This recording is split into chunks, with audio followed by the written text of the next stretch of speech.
September of 1971, at a grain elevator liquidation sale outside of Harlan, Iowa, a 38-year-old woman named Ruth Becker paid $55 for a 1947 caseback that hadn't turned a wheel in 11 years. Not a tractor with a bad carburetor, not a tractor with a cracked block, but tractor that had been sitting in a collapsed equipment shed since 1960, with the roof caved in on top of it, the sheet metal crushed on one side, the steering column snapped clean off, and the front axle bent at an angle that made it look like the machine had been stepped on by something very large and very indifferent.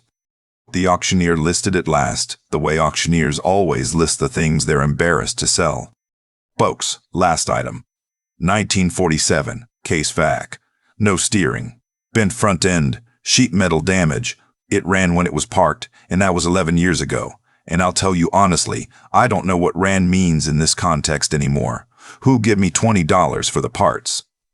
The junk dealer from Council Bluffs raised his card. 20. 30, Ruth said. The junk dealer looked at her. 40. 55, Ruth said. Final. The junk dealer did the arithmetic, decided the scrap value didn't justify the argument, and put his card down.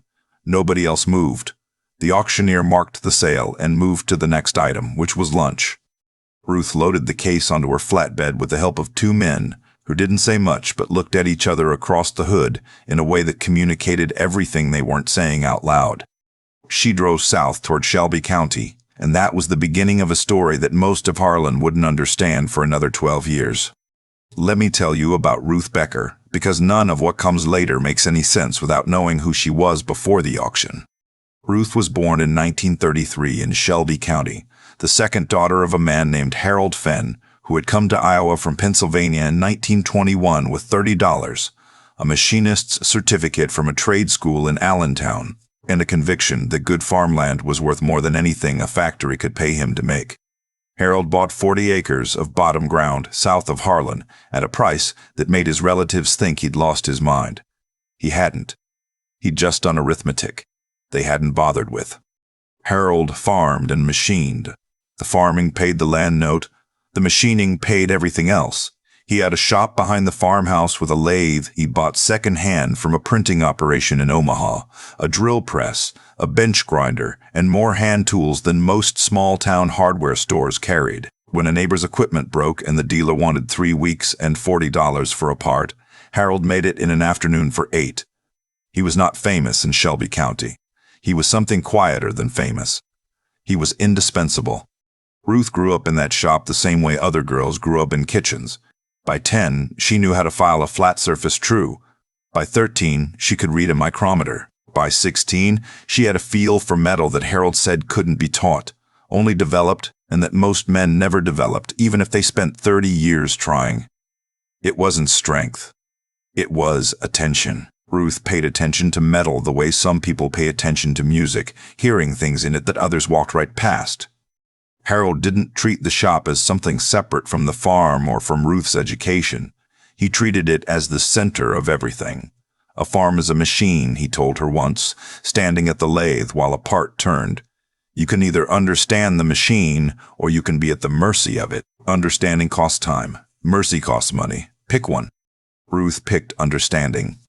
She married a farmer named Gerald Becker in 1955, moved 3 miles east to Gerald's family place, and brought exactly 2 things from her father's shop, Harold's old micrometer and the habit of seeing broken equipment as a problem to be solved, rather than a bill to be paid. Gerald was a good man and a decent farmer, not mechanically inclined, but smart enough to recognize what he had married, and wise enough to stay out of the shop when Ruth was working. Gerald died in the spring of 1969. Heart, age 41, in the field during planting. No warning, no prolonged illness, just a man who was there in the morning and gone by afternoon. Ruth was 36. They had no children. She had the farm, 110 acres of Shelby County ground, and Gerald's equipment, which was aging and held together in places by Ruth's own repairs, more than by its original engineering. She kept farming.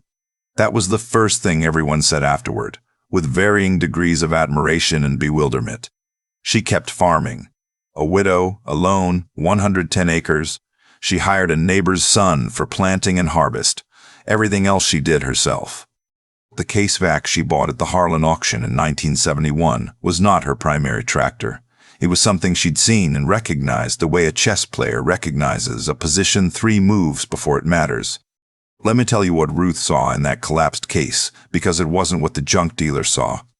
The junk dealer saw scrap iron, bent axle, bad sheet metal, no steering, unknown engine condition after 11 years of Iowa weather inside a collapsed shed.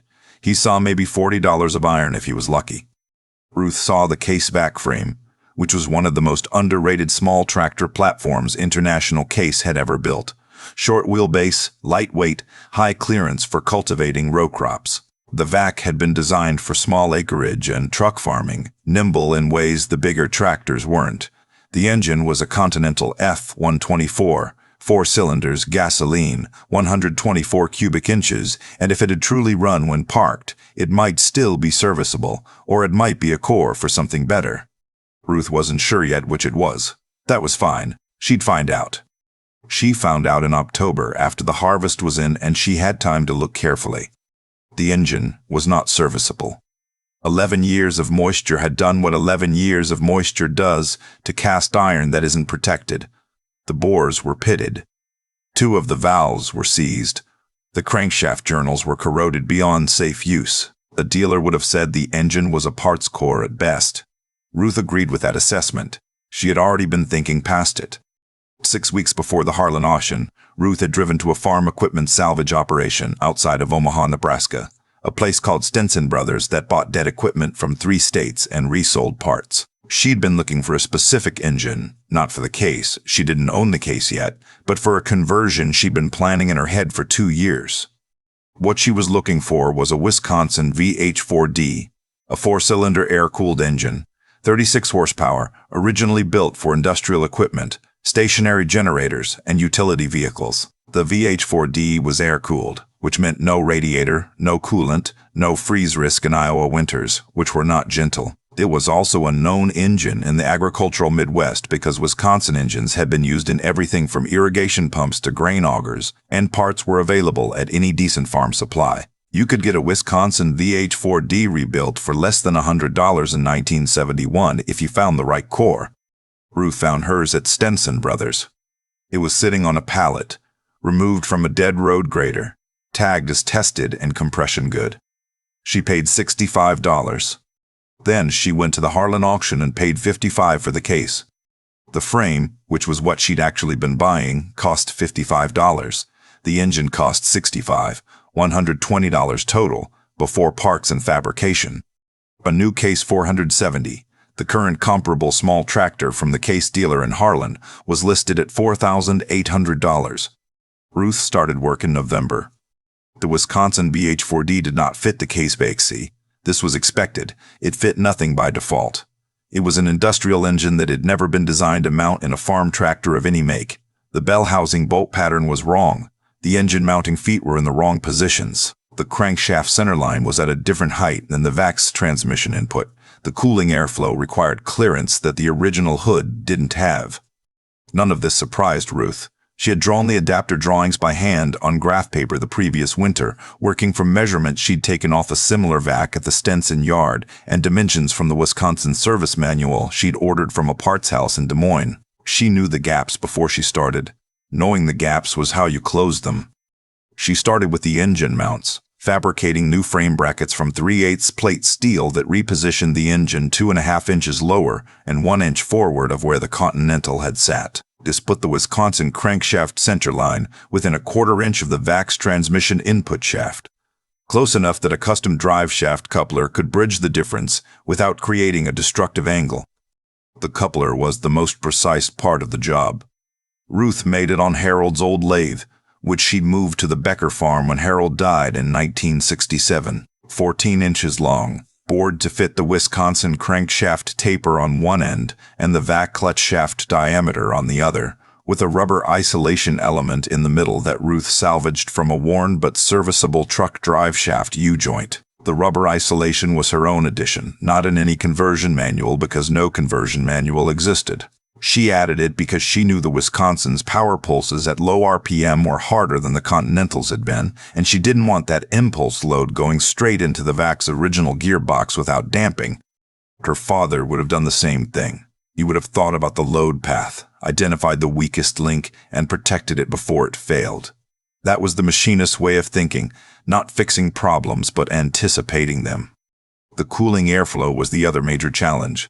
The Wisconsin VH4D was designed to pull cooling air from the top and exhaust it to the sides and rear.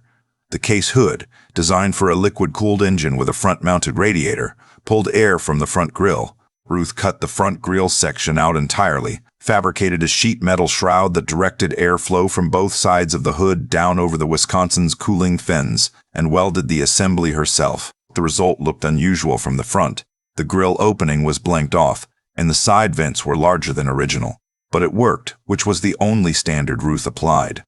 She rewired the electrical system with a new 12-volt setup, replacing the original 6-volt system that had been marginal even when the tractor was new. She straightened the front axle on Harold's old hydraulic press, which she'd also inherited, working the bend out in 3 stages over 2 afternoons to avoid cracking the casting. She fabricated a new steering column from heavy wall steel tubing and machined new drag link and fittings to match the corrected geometry. The sheet metals she straightened cold, where it would straighten, and replaced where it wouldn't. She made the replacement panels from galvanized steel, cutting them by hand and bending them over a wooden form. They were not cosmetically perfect. Ruth did not care about cosmetically perfect. She cared about function, and she cared about weather resistance, and the galvanized panels gave her both. 4 months, November through February. Every evening after the livestock was fed, every weekend, every spare hour that the Iowa winter offered to a woman farming alone in Harold's shop that she'd hauled to Shelby County piece by piece. Working under fluorescent lights she'd wired herself, with a wood stove that kept the shop at 40 degrees on the coldest nights, which was cold enough to see your breath, but warm enough to keep the metal from contracting unpredictably. She thought about Gerald sometimes, working those evenings, not with grief exactly, or not only with grief. She thought about the fact that Gerald had never understood why she spent so many hours in the shop, had never said anything unkind about it, but had never quite grasped that the shop was where Ruth felt most like herself. She thought he would have understood it now, standing outside in the dark looking in at the light and the lathe and the wathe. Some things you understand after the fact. In March of 1972, Ruth Becker drove the converted case vac out of her shop and into the yard. The Wisconsin engine started on the 3rd pull of the rope starter and settled immediately into its characteristic high, flat 4-cylinder idle, very different from the original Continental's lope, brisk and mechanical like a sewing machine the size of a small car. She put it in gear, drove it down the lane, turned it around at the road, and drove it back. Everything worked. The steering was precise. The engine was pulling cleanly at low throttle. The isolation coupler was doing its job. The transmission sat quiet. Ruth Becker hooked up her row cultivator and went to work. The case dealer in Harlan was a man named Boyd Schilling, who had sold farm equipment in Shelby County for 16 years and knew every tractor on every farm in his territory. Boyd heard about the VAC conversion from 2 different customers before he saw it himself, both of whom reported the same thing in different words. Ruth Becker was running a tractor with a different engine, air-cooled, sounded like a generator set, and it was cultivating her corn rows straighter than any vac had any business cultivating. Boyd drove out on a Tuesday in June. He found Ruth at the far end of her south field, finishing a pass. He waited at the fence until she came in off the row and shut down. He walked around the tractor for a long time without saying anything. He looked at the modified hood. He looked at the sheet metal patches. He got down on one knee and looked at the engine mounts and the drive shaft coupler. He stood up and looked at the front axle, which was straight in a way that a bent axle could only be if someone had put serious equipment and serious attention to the problem. That's a Wisconsin BH4D in a vac frame. That's right. How'd you get the driveling to work? The shaft centerlines aren't compatible. Offset mounts and a machined coupler. There's a rubber isolation element in the middle to buffer the impulse load. Boyd looked at her. Who machined the coupler? I did. On what? My father's lathe. Boyd was quiet for a moment, looking back at the engine. He'd sold equipment for 16 years. He knew good work when he saw it, and he knew very well that what he was looking at had not come from a factory. The steering column's new, he said. Fabricated it. The original was snapped. And the electrical. You went to 12-volt. The original 6-volt system was marginal. 12 made more sense for reliability. Boyd took his cap off and held it. He was not a man given to dramatic statements, but he was an honest one. This is, he said slowly, this is better than what Case shipped. The original 6-volt system on these vacs was a known problem. They should have done 12 from the factory. And the cooling, an air-cooled engine in Iowa winter, that's actually smarter than the original setup. Ruth nodded. No freeze risk, no coolant, 3 fewer systems to fail. What did you put in it total? Ruth told him. The numbers. The case frame at 55, the Wisconsin engine at 65, steel and hardware and gaskets perhaps $40, $160. Boyd Schilling sold case tractors for a living. He was looking at something that had cost $160 and solved the problem that his $4,800 new machine hadn't solved because the new machine didn't fit in Ruth Becker's row spacing. The vac did, and now it ran better than it had from the factory. He didn't argue with any of it. He just put his cap back on. I'm going to think about this, he said. Boyd thought about it, and what Boyd Schilling eventually did was something that spoke well of him as a man, if not entirely well of him as a businessman. He started telling people, not advertising it, not making a production of it. Just when a farmer came in looking for a small row crop tractor on a budget, Boyd would sometimes say, "There's a woman south of town who does engine work." Conversions, mostly. She put a Wisconsin air-cooled into a vac frame, and it runs better than new. Name's Ruth Becker. Worth a call before you sign anything. 3 farmers called. Ruth converted 2 of their tractors. A Farmall Cub with a bad block that she replaced with a smaller Wisconsin engine, and a Farmall A that needed a transmission rebuild, which she did, sourcing the gears from Stinson Brothers and machining one custom shaft that couldn't be found in the parts books. She charged $150 for the Cub conversion, $120 for the A transmission. She didn't advertise. She didn't need to.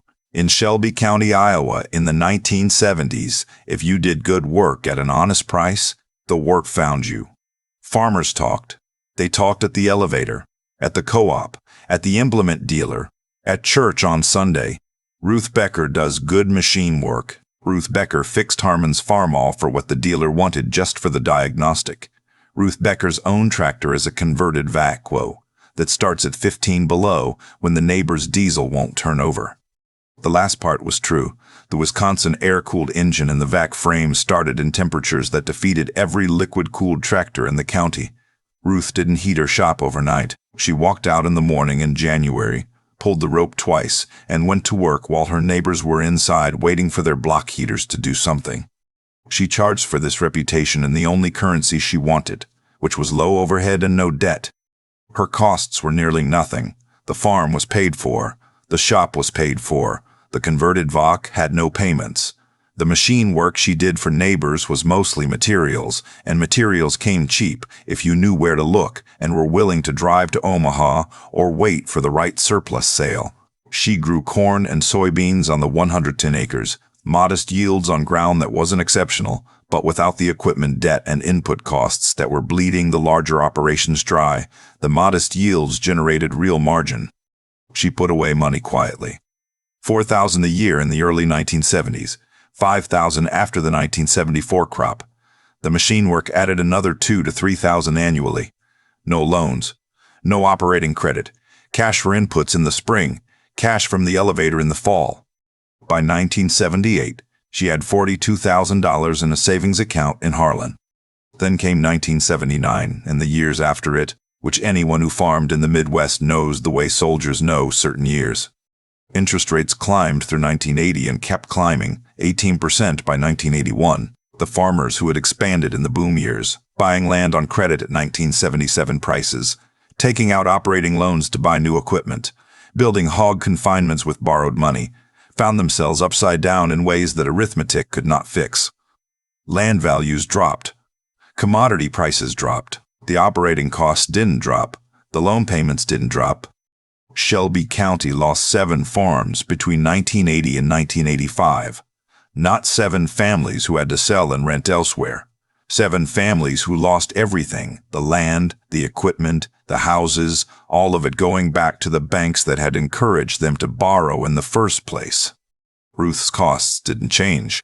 The vac burned 2 gallons of gasoline per hour doing field work, the same as it had in 1972, and gasoline, though more expensive than in 1972, was still cheaper than diesel and far cheaper than the payments on a new machine. The land owed nothing. The shop owed nothing. The equipment owed nothing. When corn dropped below $2 a bushel in 1982, Ruth tightened her grocery budget and kept farming. In October of 1983, the Hartman place went to auction. 85 acres directly north of Ruth's property, good ground, better than her own, a farm with a creek running the north edge, and a drained tile system that her father had once said was the best laid tile in the county. The Hartmans had borrowed against it in 1978 to put up a hog confinement that the bank had said would pay for itself in 3 years. It hadn't. The bank was now selling the evidence. Starting bid was $180 per acre. 3 local investors and 1 buyer from Des Moines were there. Ruth bid $210. The Des Moines buyer pushed $240. Ruth bid $260. The Des Moines buyer hesitated. At $260 per acre for 85 acres, the number was $22,100, and the ground was marginal enough that a professional investor could do the arithmetic just as well as Ruth could. The Des Moines buyer dropped out. Ruth Becker bought 85 acres of Shelby County farmland for $22,100. Cash, 1 check, drawn on a savings account at the Harlan National Bank that had been built up over 12 years of farming alone and doing machine work in a cold shop on winter evenings. The auctioneer confirmed the payment method the way auctioneers always confirm cash payment in a room full of people who had just learned something about the woman they thought they knew. Boyd Schilling was at the auction. He'd come as an observer, the way implement dealers observe farm auctions during hard times, keeping track of who is struggling and who isn't, not for callous reasons, but because understanding your customer base is the difference between a dealership that lasts and one that doesn't. He walked over to Ruth after the crowd thinned. $22,000 in cash. Cash. From the woman who starts her tractor with a rope pull at 15 below. That's right. Boyd looked out at the Hartman ground, which was visible from the auction yard. That's good land. It's better than mine. Better tile. Good creek access for irrigation if I need it. And you'll farm it with the vac. The vac and the John Deere B I bought used last spring. I converted that one too. Put a Continental diesel in it. Boyd almost laughed, but it wasn't the kind of laugh that meant something was funny. It was the kind of laugh that means a man recognizes the precise nature of a situation that has been unfolding for 12 years without his full comprehension. You've been doing this since 1971, he said. Since before that. I've been thinking about it since my father died. Harold Finn. I knew Harold. Everyone knew Harold. He was the one who made parts that didn't exist anymore. Boyd was quiet for a moment. I've been selling equipment in this county for 23 years. Good equipment, well made, latest technology, and when the prices dropped and the rates went up, my customers were the ones losing farms. You were the one buying them. I wasn't trying to outlast anyone. I was trying to be left alone to farm. You outlasted them anyway. Ruth didn't answer that directly because it wasn't a thing she was proud of in the way people might have expected. The neighbors who'd lost those farms weren't bad farmers. They were farmers who'd trusted a system that had told them to borrow and expand and modernize, a system that Boyd himself had been part of, selling machinery on credit terms that looked manageable when corn was at $3 and looked like a trap when corn was at $1.75. Ruth didn't say any of that. She just said they deserved better advice. Boyd heard the sentence and stood with it for a moment. He was an honest man. He knew what it meant. He extended his hand. I've sent you some customers over the years, he said. I should have sent you more. And I should have listened better. Back in 1972, when I came out and looked at that VOC, I knew that morning that what you'd built was better than what I was selling. I didn't know what to do with that information. You sold what you had. You built what you needed. They shook hands at the auction yard, the dealer and the builder, both of them looking out at the Hartman ground that was now Ruth Becker's ground, bought with money that had accumulated while everyone around her had been borrowing. That's a certain way to put it, Ruth said.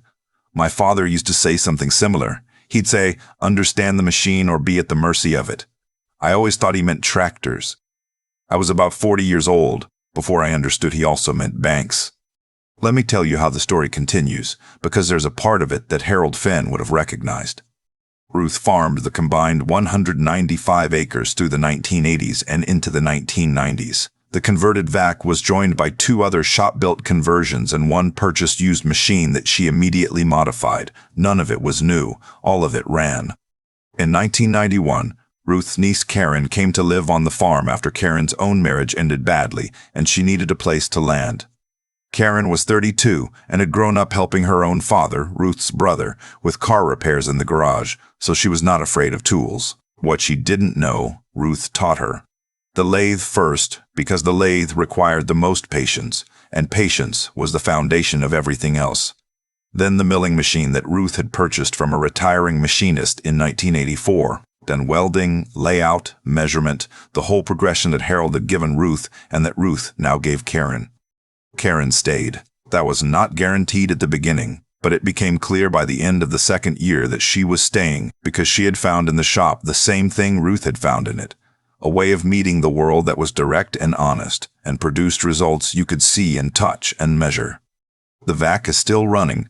The Wisconsin VH4D has never required a major overhaul. 40-some years of Iowa fieldwork on an engine that the road grader operator threw away in 1971 because the grader itself was finished. Ruth's adapter plate, the machined coupler with the rubber isolation element, the 12-volt wiring system, all of it original, all of it still serviceable. Karen runs the farm now. She has 1 employee, a young man from town who came looking for work and stayed because Karen paid in cash at the end of every week without anyone having to ask. Ruth is in her late 80s. She still walks out to the shop most mornings, not to work heavy anymore, but to watch Karen work or to answer a question, or just to stand in the particular quality of light that a shop has early in the morning when the fluorescents are on and the rest of the world is still deciding whether to be awake. In 2004, the Shelby County Farm Bureau asked Ruth to speak at their annual meeting about equipment maintenance and cost management. She agreed on the condition that she could bring the vac and park it in the meeting room parking lot with a small sign. The sign said what it always said when anyone asked about the tractor. Case face CFAC, freeing, $55. Wisconsin VH4D engine, salvage, $65. Steel, hardware, fabrication materials, $40. Total, $160. Built winter 971-72. Still in field use. Still in field use. Below that, in Ruth's handwriting on a separate card, Harold Fenn, machinist and farmer, Shelby County, 1897-1967. He understood the machine. Farmers walked past the sign before the meeting and after it. Some of them stopped and did the arithmetic. Some of them didn't say anything. Some of them said things that weren't quite adequate to the situation, which is what happens when you try to put numbers into words. Boyd Schilling had retired by 2004, but his son ran the dealership and had heard the story of his father's Tuesday drive out to Ruth's farm in 1972, often enough that he came specifically to see the tractor. He stood in front of the sign for a long time. Dad said it was the best conversion work he'd ever seen, Boyd Jr. said. Said you should have been doing it professionally. This is professionally, Ruth said. I got paid. Boyd Jr. smiled. He understood. You didn't need a business license for what Ruth had been doing. You needed a lathe, patience, and a father who knew that a machine was never finished, only improved. A factory builds to a price point, Ruth said. A machinist builds to a purpose. Boyd Jr. wrote that down. He used it later, in the dealership, when customers asked why certain machines held up better than others. Some of them understood what he meant. The ones who understood were usually the ones whose grandparents had worked with their hands. The vac sat in the parking lot all day in the October sun. Red paint that was not original and not uniform. Sheet metal that had been patched and patched again. An engine that sounded nothing like a case was supposed to sound. It looked like what it was. A machine that had been worked with for 50 years by people who understood it. Nobody laughed at it. By 2004, there was no laughter left in it. There was just the quiet testimony of a tractor that ran when everything around it had long since been parted out, scrapped, or repossessed, proof that the right engine in the right frame, put there by the right hands, can outlast almost anything the market decides to throw at it. Ruth Becker knew that before she paid $55 for a collapsed machine at a Harlan auction in 1971.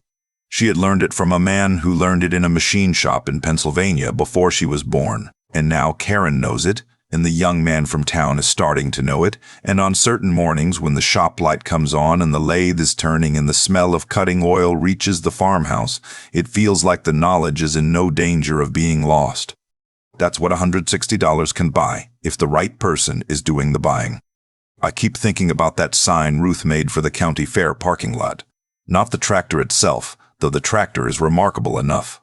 The sign. 4 lines of numbers that told a story no speech could have told better. $55.65, 40 cents, 196 to total.